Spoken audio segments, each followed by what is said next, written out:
here's Brody Brazil. Well, stop me if you've heard this one before, but it's another day and another unfortunate story comes out surrounding the uncertainty of the Tampa Bay Rays. This time it involves the repairs of Tropicana Field, which technically have already been underway for months now. They initially covered everything up, protected everything sensitive inside that they could. They cleaned up the debris from the roof that was ripped off by Hurricane Milton. So things have already been happening there for a while. Also, the approval of fabrication of that new fabric roof, that's already taken place. They'll start the installation of that roof in the coming months. But now we're learning that because of the damage, the continuous damage of this exposed stadium, right? It was always meant to be an indoor facility, but right now it continues to be wide open to the elements.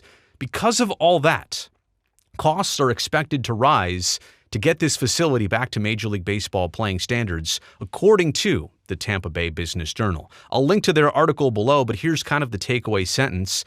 Tropicana Field's innards. Oh, that's such a great word. Innards have been exposed to the elements for over 6 months now, prompting St. Petersburg officials to reconsider some of the city's initial cost projections, end quote. And the initial projections were about $55 or so million, not only the cleanup, but also the new roof and to repair everything inside, which has suffered water damage from not only Hurricane Milton, but all of the subsequent storms that have happened since then. And yeah, we're approaching hurricane season all over again. This roof, it's not going to be back on. This building is not going to be weatherproofed until December of this year. So there's a lot more work to be done. But here's what's already been approved by the St. Pete City Council. By the way, St. Pete is the entity which is on the hook here. They are responsible for the repairs and actually getting all this work done and obviously paying for it. Back on Halloween of 2024, October 31st, $6.49 million was initially approved for the first steps of mitigation. And this was cleaning up, again, the roof debris, covering up anything that they could, trying to protect and salvage what they could from this stadium so that there wasn't instant further damage over the winter months. So that was an easy, no-brainer decision. Then on April 3rd of this year, 2025, the City Council approved $22.5 million to replace the entire roof fabric, that Teflon surface, which right now is being fabricated overseas. They're going to start the installation process, I suppose you want to say in June, but then really in August after the netting is on.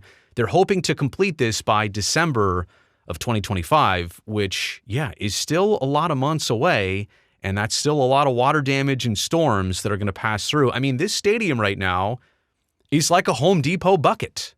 It fills up, and unless you do something to remove that water, there is no drainage here. It just sits inside that stadium. And think about mold and smells and bacteria and all the types of water damage that are possible.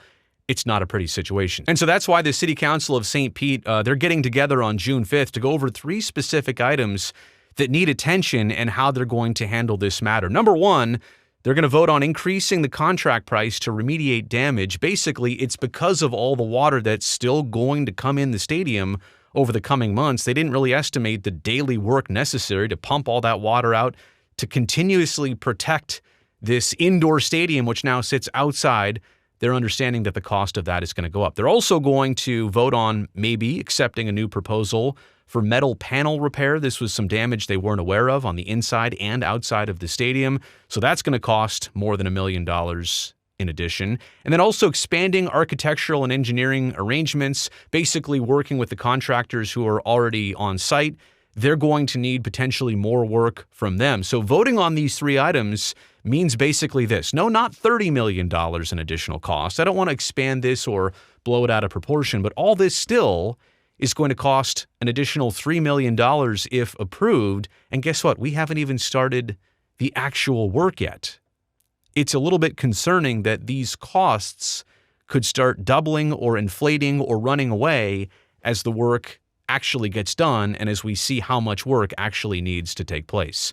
More from the Tampa Bay Business Journal, quote, the stadium is not scheduled to be fully weatherproofed until December.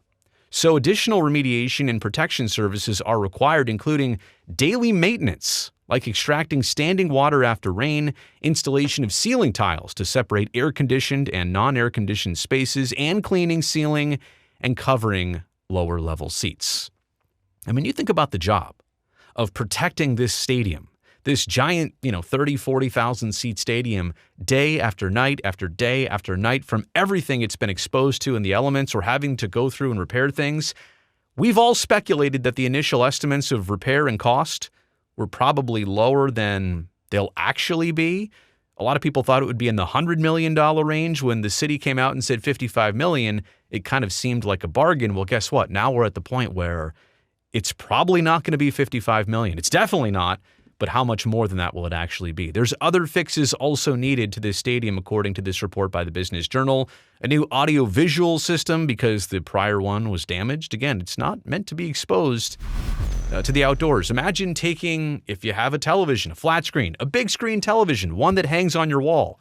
Go put that outside in a rainstorm or like a hurricane for a week and see if that television still works when you plug it back in to your house inside. Don't try that, by the way. You understand what I'm saying. The stadium also needs a new lighting system, a new playing surface. They had to rip out the entire field because mold and water had gotten underneath it. Electrical, plumbing, and architectural finishes that the stadium will need to just get it back to a safe and operable condition. And also, obviously, all the final remediation steps, water damage, drywall, rot, all that stuff that needs to be tended to. I mean, this is a lot of work and a lot of cost. And for a stadium that might or might not last even 3 more years of which it's under contract. Here are my takeaways. Number one, the initial estimates were $55 million or so for all the repairs. And when you do the math, $29 million has been approved already. A majority of that was for the brand new roof, which kind of seems like it has to happen, right? If this stadium has any chance of surviving or being operable or doing anything productive, it needs a roof. Like, you need to get that underway. But that still leaves about $26 million plus this extra 3 now to be approved for all the repairs of the innards, if I could steal that word again. So we're not even close to really having this facility approved and on track and on time to be ready for opening day 2026. Maybe that's possible. I'm not saying it's impossible. I'm just saying there's still a lot of boxes to check here before Tropicana Field is even ready.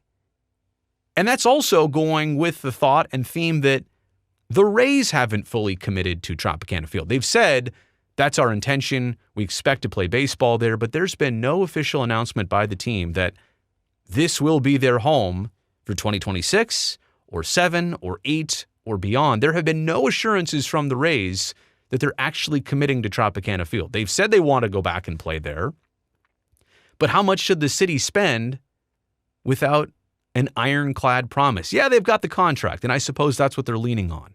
The contract for 3 more baseball seasons with the team and the stadium, that they're obligated to provide this venue for the team.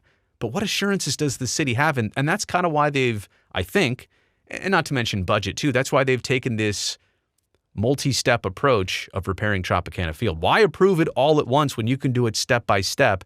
Buy yourself some time, see exactly where the Rays are at. Can you imagine if the city of St. Petersburg commits to, let's say, $70 million of repairs to Tropicana Field, and then later this summer, Stuart Sternberg sells the Rays to the Orlando Dreamers? Right? I guess the city of St. Pete could maybe back out of some of those costs, but it's a whole different scenario if there's not a baseball team urgently trying to play there. So there's 2 things to worry about. Number one, the uncertainty of the Rays. What exactly are they going to do while costs continue to rise? And again, we're only talking $3 million here for these estimates, but the work hasn't even started yet. That's the other half of the concern here. Costs will rise as soon as more storms come in, as soon as the work begins, as soon as they realize exactly what's going on here. Anybody who's had a home construction project knows the initial budget is usually not close. Over time, things pop up, things happen, and you might end up paying 25% more than you originally bargained for. So no surprise by this story in 2 ways. Number one, that it's just another unfortunate development, but also that we could kind of all see this coming.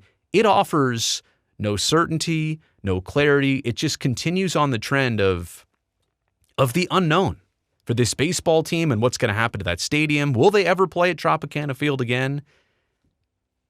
It's highly debatable. I don't think anybody right now can say for certain yes or no.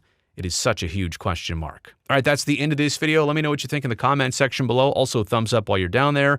And don't forget to subscribe to this channel. Hit that button right now down below. That way I definitely get to see you back here next time.